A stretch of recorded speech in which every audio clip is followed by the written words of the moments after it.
Para to sa lahat ng sign, guys, sa may mga hinihintay. Okay. Sa mga hinihintay na pag-ibig para to sa inyo. Or sa talagang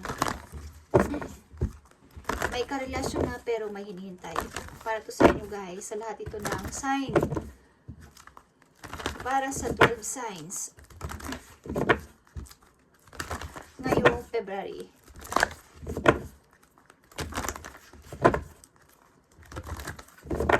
Okay, sa may mga hinihintay, guys, o nasa relasyon na pero hinihintay, ito ang inyong message. Kung ano ang pwedeng sabihin sa inyo ng inyong guidance, chemistry, maaring kayo ay in love sa isa't isa, guys, o mamimit nyo ang person na to sa unexpected place o unexpected na pagkakataon. At tila, kayo ay may strong magnetic. Pareho. Parang na-attract agad kayo sa isa't isa. At ito ay romantic feelings, guys. Okay. Tingnan natin sa may mga hinihintay o may nasa relasyon na pero hinihintay nyo sila. Para to sa inyo, guys, kung anong message para sa inyo. True love, guys. Okay, this is the romance of a lifetime, guys. Ang hinihintay nyong person ay masasabi nyong true love o makakasama nyo sa habang buhay. Okay, tingnan natin. This is the romance of a lifetime, guys.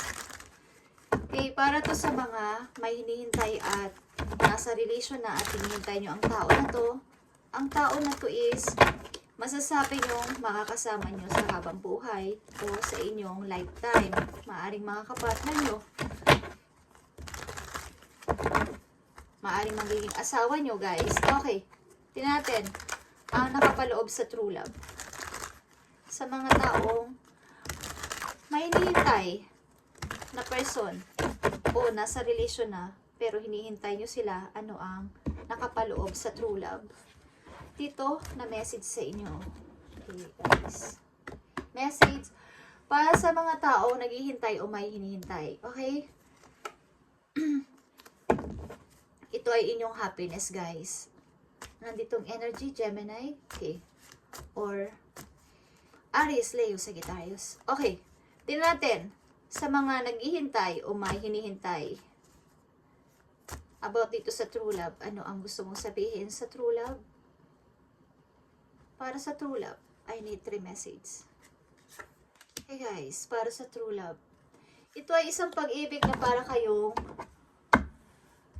maa-attract agad sa isa't isa because ito ay magnetic attraction. Okay, sa katauhan ng King of Swords, Aquarius energy, King of Pentacles, Capricorn energy, at nakakita nyo ang 2 of Cups. Ito ay pinagtagpong pag-ibig. Okay. Seryosong tao ito, loyal, grounded. Okay, ang person na to. Kaya kayong, kaya kayong i-provide. May, kung lalaki ito, okay, may isang salitang lalaki, okay, kaya kayong, kumbaga, bigyan ng bahay, kaya kayong itaguyod sa buhay. Okay, kung ano man Tagalog dun, guys. Okay, Page of Wands, may magme-message sa inyo, guys. 8 of Swords and 3 of Cups. May nagme-message sa inyo o may magme-message sa inyo but kayo ay maybe takot kayo sa good news na to o takot kayo sa news na to na paparating. Takot kayo sa news na paparating na to o sa message na to galing sa isang person. Okay.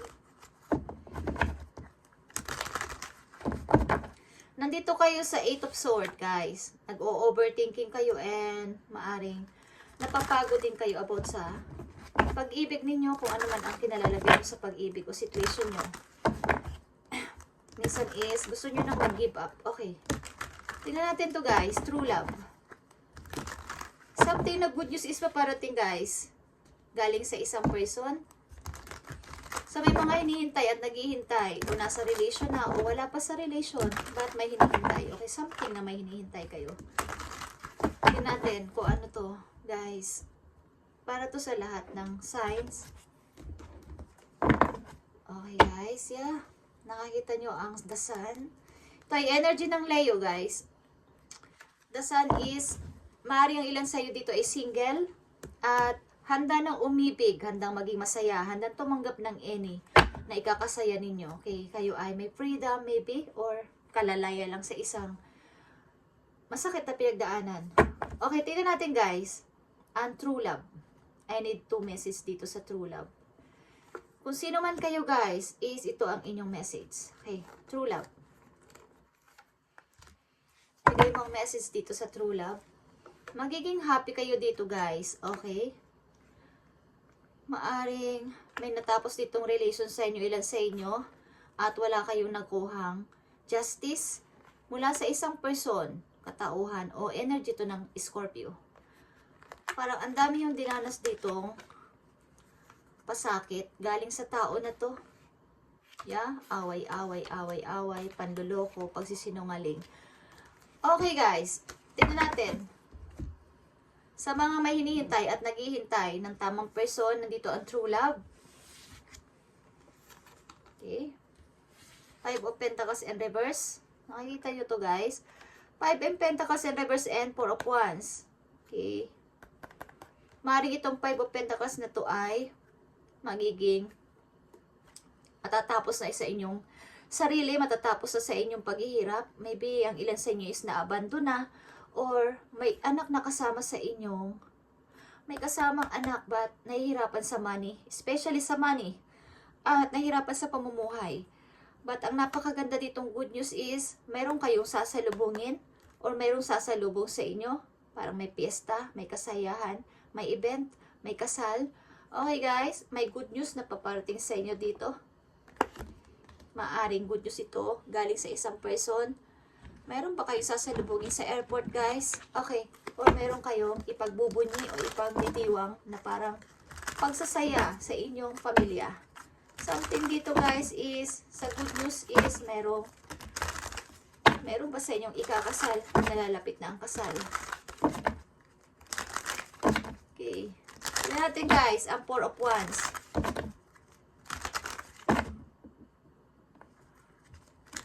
True love.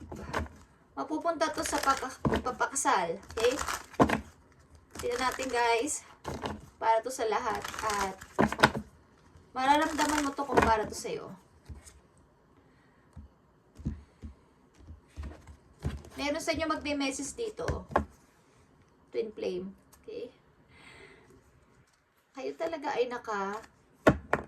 nakatakdang ikasal sa person na to. Okay? Ko alam kung kayo ay may sasalubungin o mayroong darating sa inyong lugar at kayo ay masasayahan. Okay? Come together. Guys.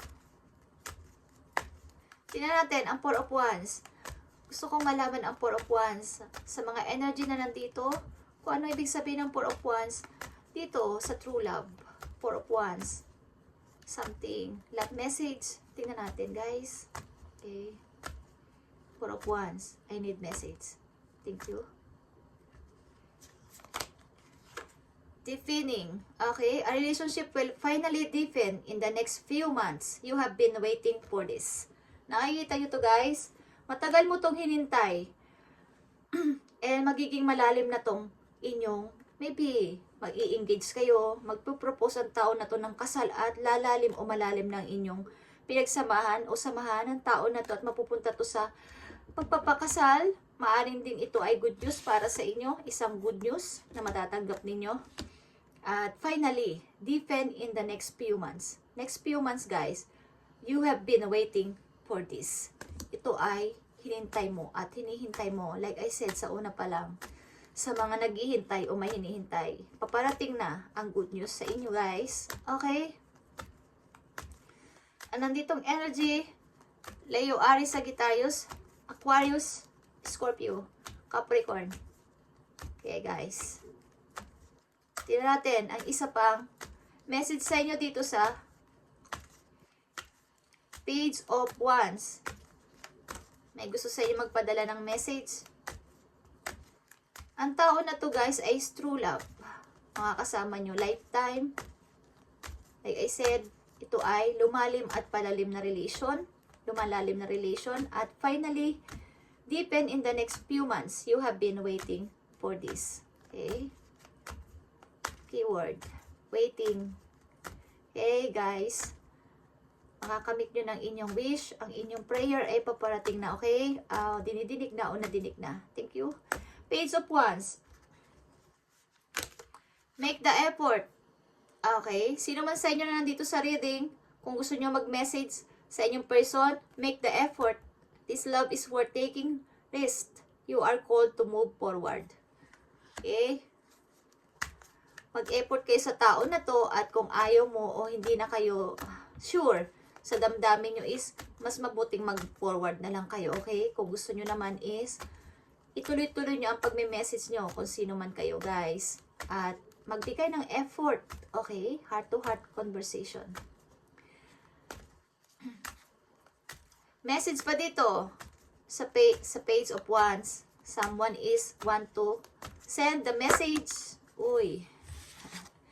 Keep the door open, okay?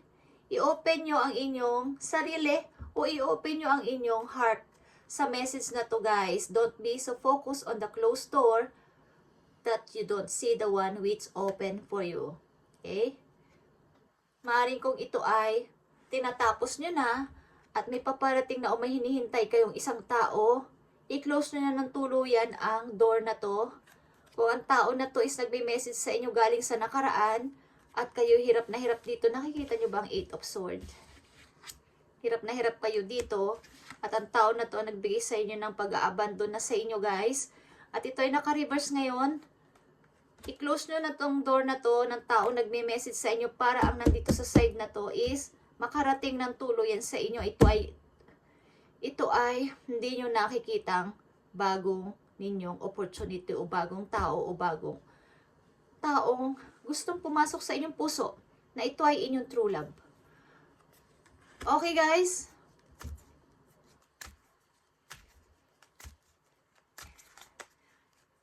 I-close nyo na at magbigay kayo ng closure sa tao na to na nagme-message sa inyo at ginugulo kayo. Kung mayroon kayong hinihintay na bago, i-close nyo na ang kung sa palagay ninyo ang tao na inyong hinihintay o nandito na inyo ng karelasyon sa ngayon at may nagbabalik dito na old na tao na inyong nakarelasyon at naranasan nyo sa tao na to ang pain, ang pananakit ng ang inyong pagka-drain ng utak dito sa tao na to dahil sa pagbibigay ng problema sa inyo is tuluyan nyo nang i-close ang relation na to. Bigyan nyo ng closure para maging okay itong bagong tao sa buhay ninyo. Okay? Isa pang message dito sa true love. True love message. Last message for you. Tingnan natin. True love. Ang kita nyo ang twin flame. Pabalik-balik. Ito ay true love or twin flame. This person is your mirror soul. This is why this connection feels so sad to you. At ito ay Two of Cups. Nasa katawan to ng King of Pentacles and King of Swords. At ito ay strong magnetic attraction para sa inyong dalawa. At ito ay romantic feelings. Okay? At may balance sa inyo may anak o may kasama ng anak ng makilalang tao na to. Okay? Ang tao na to is napaka-provider. Loyal ito, grounded, at may money, syempre, kaya kayong i-provide, kaya kayong tulungan, kaya kayong bigyan ng magandang buhay. Maybe hindi man kagandahang buhay, basta kayo ay masaya at itong inyong mahal is sana ay bigyan nyo to ng pansin at i-close nyo na ang door. Close nyo na ang door sa tao na to na nagpahirap sa inyo dito, guys. Okay? Pinagsarahan kayo ng opportunity, maybe o ng hindi ko alam kung kayo ay pinagdamutan ng tao na to talagang inabando na with your child. Okay, thank you guys. And ito ang inyong message. Ngayon, okay, sa mga may hinihintay, naghihintay o meron ng relasyon na hinihintay, okay, ito ay isang napakagandang good news para sa inyo. Bye and God bless.